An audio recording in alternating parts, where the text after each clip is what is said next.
Tahimik lang ako habang nakaupo dito sa bahay nila.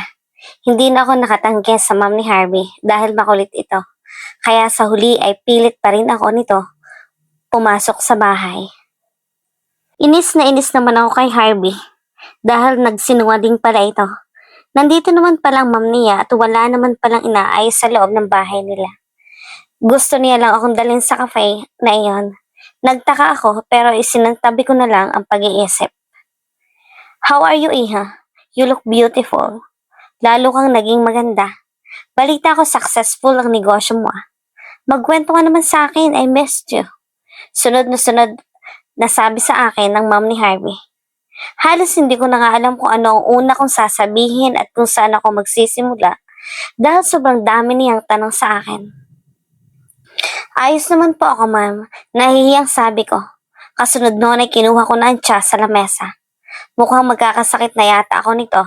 2 beses na akong naulanan. Ano ka ba, Anya? Call me ma'am. Napakagat ako ng labi ko. Nalilito kasi ako kung anong itatawag ko sa kanya. Hindi na kami magkasintahan ni Harvey. Wala na kaming relasyon sa isa't isa. Pero ma'am pa rin ang itatawag ko sa kanya. Pagpasensyahan mo na ang anak ko, Anya. Minsan talaga hindi ko alam kung ano ang natakbo sa utak ng batang iyan. Sabi ni ma'am. Ngumiti ako at nabaling ang tingin ko kay Harvey. Tinignan ko ito ng masama habang siya naman ay napapakamot sa ulo niya. Okay lang naman po yun, ma'am, saad ko. Hindi ko alam pero ang gaan-gaan ng loob ko sa nanay ni Harvey. Pero kapag si Harvey na mismo ang katapat ko ay kumukulo ang dugo ko. Hindi naman nagbago ang pakikitungo sa akin ni ma'am. Kung gaano siya kasaya dati na makita ako ay pareho pa rin naman hanggang ngayon. Palagi pa rin siyang may ngiti sa kanyang mga labi kapag kinakausap ako.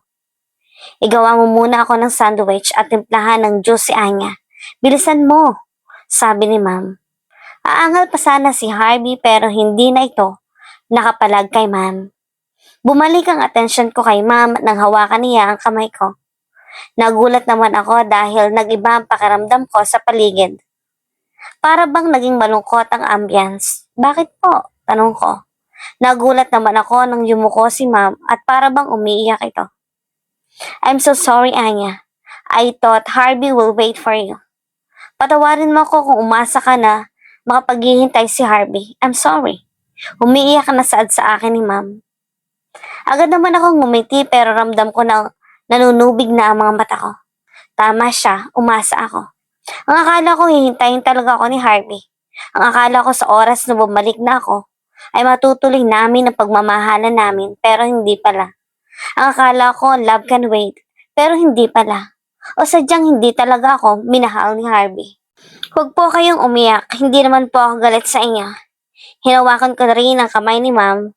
Humarap na siya sa akin at nakita kong lumuluha ang mata niya. Totoo po na umasa ako. Akala ko rin hihintayin ako ni Harvey. Pero hindi po iyan mahalaga. Mukhang masaya naman po si Harvey ngayon na maging masaya na lamang sana po tayo para sa kanila. Sabi ko habang pinapatahan si ma'am. Sa oras na iyon ay tuluyan ng tumulo ang luha sa mga mata ko.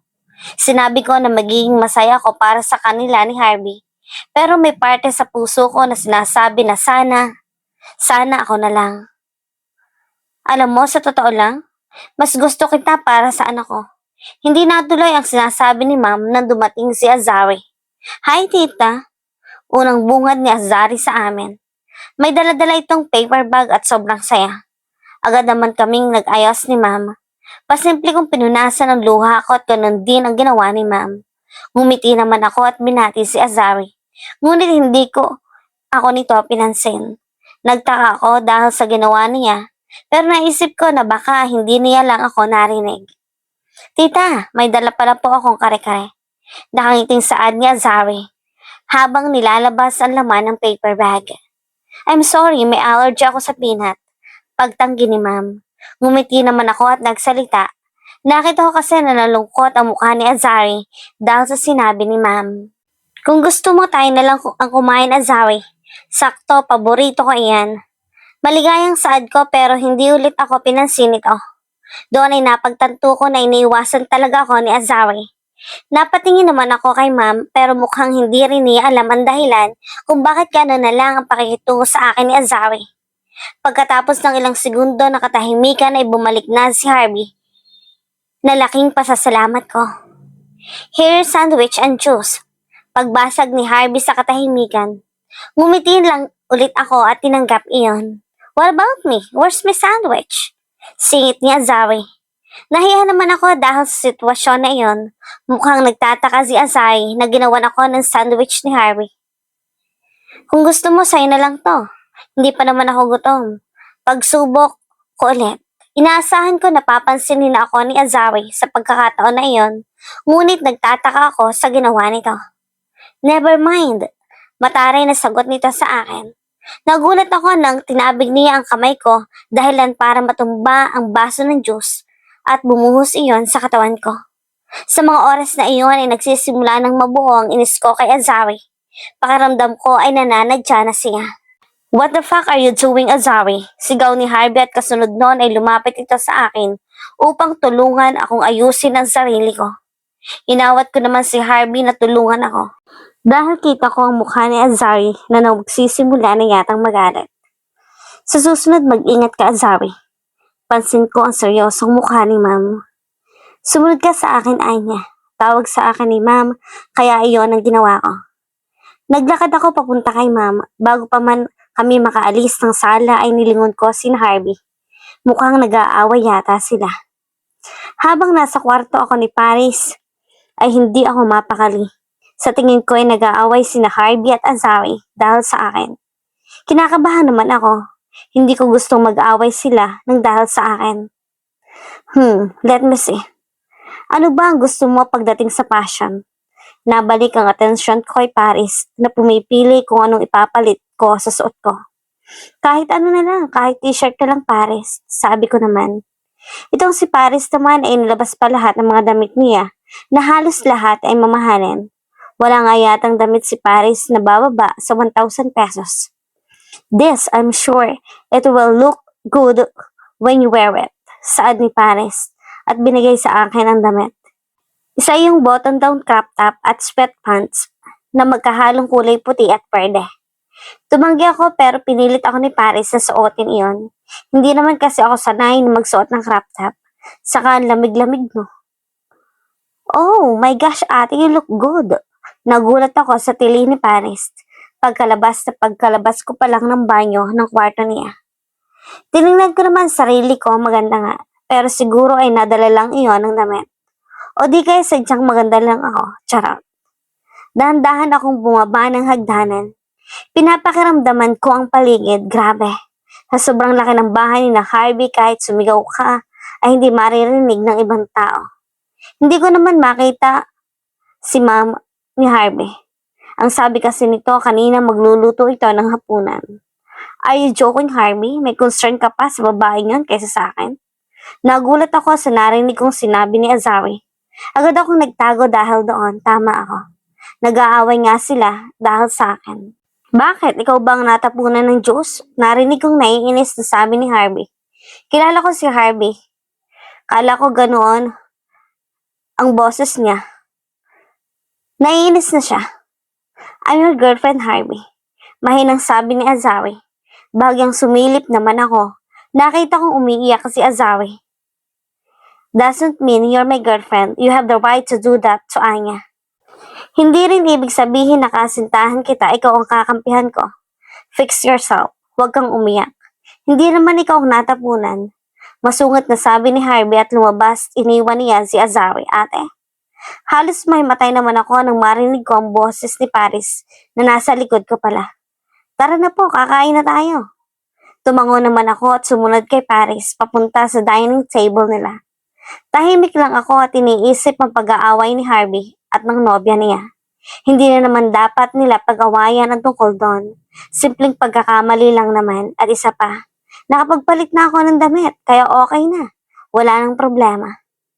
Sakto ay nga, nakaluto na ako. Halika na rito at umupo ka na.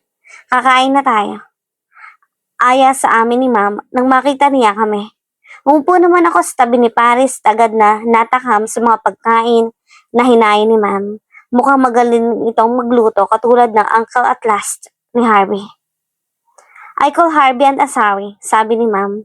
Tumango naman kami ni Paris. Habang wala pa sina Harvey at Azawi ay pinagsilbihan na agad kami ng mga kasambahay.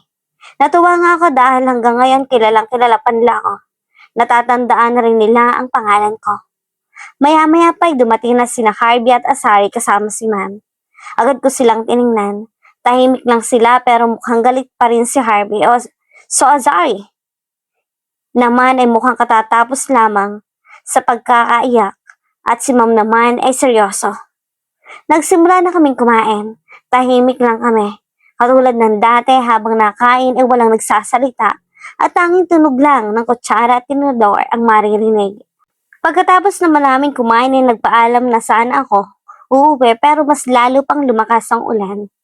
Huwag kang mag-alalaan niya. Kapag humina ng ulan, ipahatid kita kay Harvey. Sambit ni Ma'am. Napansin niya ata na nag-aalala na ako. Gumagabi na rin kasi. 9:00 na. Hindi rin ako nakapagpaalam sa mama ko dahil low battery ang phone ko. Nagulat ako nang tumabi sa akin si Azawi. Tahimik lang ito, ngunit naririnig ko pa ang pag-iyak nito. Hindi ko alam kung ano ang gagawin ko. Kakausapin ko ba? O tatahimik na lang ako? Bakit ka umiiyak? Nagdadalawang isip pa na tanong ko kay Azawi. Ang awkward naman kung papakinggan ko na lang ang pag-iyak niya. Anya? Pwede pa kitang makausap? Umiiyak na saad nito sa akin. Pumayag naman ako. Dinala niya ako sa may hardin nila Harvey. Nagtaka nga ako kung bakit dito kami mag-uusap. Maingay dito dahil sa tunog na gawa ng ulan. Ano bang mayroon sa inyo ni Harvey? Nawala ang pangamba ko sa ulan dahil sa sinabi niya at napalitan ng kaba at pagtataka. Nagseselos ba siya? Tell the truth, I don't want you to lie. Saad ulit ni Azawi habang nakatingin lang sa mga mata ko. Me and Harvey had a relationship before. Diretsong pagkakasabi ko at napakagat-agad ako sa labi ko. For how many years? Dagdag na tanong nito sa akin. For only 3 months. Mas lalong napadiin ang pagkagat ko sa labi ko. 3 buwan lamang ang tinagal ng pag-ibigan namin ni Harvey. Pero hanggang ngayon ay siya pa rin ang nilalaman ng puso ko. Kaya gusto mo siyang bumalik sa'yo? Napaangat ako sa tingin dahil sinabi ni Azawi. Anong ibig niyang sabihin? Hindi. Don't try to lie, Anya. I know it. Gusto mo siyang bumalik sa'yo. Bitin ka ba sa 3 buwan? Mataray na sabi nito na dahilan kung bakit nasaktan ang puso ko. Oo, may nararamdaman pa rin ako para kay Harvey. Pero kahit kailanman ay hindi ko intensyon na agawin sa kanya si Harvey. Wala akong intensyon na gawin iyon, Azawi. O bakit ka sunod-sunod kay Harvey? Why you're always with my boyfriend? Ano, inaakit mo siya? Saad ulit ni Azawi. Nagkakamali ka, tapos na ang relasyon namin ni Harvey. Matagal na, liar. Layuan mo ang boyfriend ko, malandi ka. Dahil sa mga sinabi ni Azawi, mas lalo ako nasaktan. Alam ko siya na ang kasintahan ni Harvey, pero kahit kailan hindi ko gustong makasira ng relasyon. Nagkakamali siya ng akalang mali ang iniisip niya. I'm telling the truth, saad ko at lumapit sa kanya. Hinawakan ko ang mga kamay niya at tumingin ako sa mga mata niya. Kung ano man ang mayroon sa amin ni Harvey noon, hindi na yun katulad ngayon. Matagal na kaming tapos, Azari. Maniwala ka. Sabi ko sa pagkakakala na maniniwala si Azari sa sinasabi ko, pero hindi. Agad niya ako sinampal at sinabunutan. Dahil doon ay nagulat ako sa mga nagawa niya at hindi agad ako nakapalag. Do what I said, bitch. Umalis ka ng bahay ni Harvey ngayon na. Wala akong pake. Magkasakit ka man. Kahit mamatay ka pa, I don't freaking care. Sigaw ni Azari sa akin habang hawak-hawak pa rin ang buhok ko. Sa sobrang sakit ng pagkakabunot niya sa akin ay halos matanggal na yata ang anit ko. Hindi rin ako makapalag dahil sa gulat ko. Noong unang makilala ko at makita si Azari ay napakahinhin nito. Siya pa nga nag-aya sa akin na kumain kami sa labas pero iba siya ngayon. Nagpanggap lang ba siya? Bitawan mo ako, Azari, masakit. Tatanging sigaw ko habang pilit na tinatanggal ang kamay niya sa buhok ko pero mas lalo lang niya itong hinigpitan. Islat! Muling pagsigaw ni Azari. Ngunit pagkatapos noon ay may narinig akong ibang boses. Dumating si Harvey at inawat si Azari. Mula sa pagkakabunot sa akin, dumating din naman si ma'am. What the fuck do you think you're doing, Azari? Malakas na sigaw ni Harvey. Sa oras na iyon ay nakaalis na ako sa bunot ni Azari at si ma'am naman ay umalalay sa akin. Halos mawalan ako ng lakas dahil sa nangyari. Parang sobrang sakit ng ulo ko. I did nothing. I'm just helping her, right? Tumingin muli sa akin si Azari. Nagawa pa niyang magsinungaling. Nakita ko ang totoo, Azari. Galit na saad pa rin ni Harvey. Get out! Umalis ka sa pamahay namin. Halos mabing ako sa lakas ng boses ni Harvey. Nakikipagsabayan iyon sa lakas ng ulan. But it's raining, reklamo ni Azari. I don't fucking care. Madiin na sabi ni Harvey. Nandito na ulit kami sa loob ng bahay, ginagamot naman ni ma'am ang mga sugat at kalmot ko. Pero dahil wala namang gamot sa sabunot, ang sakit pa din ng ulo ko. Masakit pa rin ba? Mahinang tanong ni Harvey. Umiling naman ako. Lumalakas ang ulan. Baka madulas na ang daan sa mga oras na ito. Maaring mahirapan kang makauwi. Sleep here. Bukas ka na umuwi. Nanlaki ang mga mata ko dahil sinabi ni ma'am. Dito? Patutulog ako? No. I prepare your room. Biglang saad ni ma'am at umalis na ito. Napasampal naman ako sa noo. Bakit ba kasi hindi ako makatanggi? Pero tama naman si ma'am. Delikado nang umuwi. Ibig sabihin lang, matutulog ako sa bahay ng ex ko. Patay!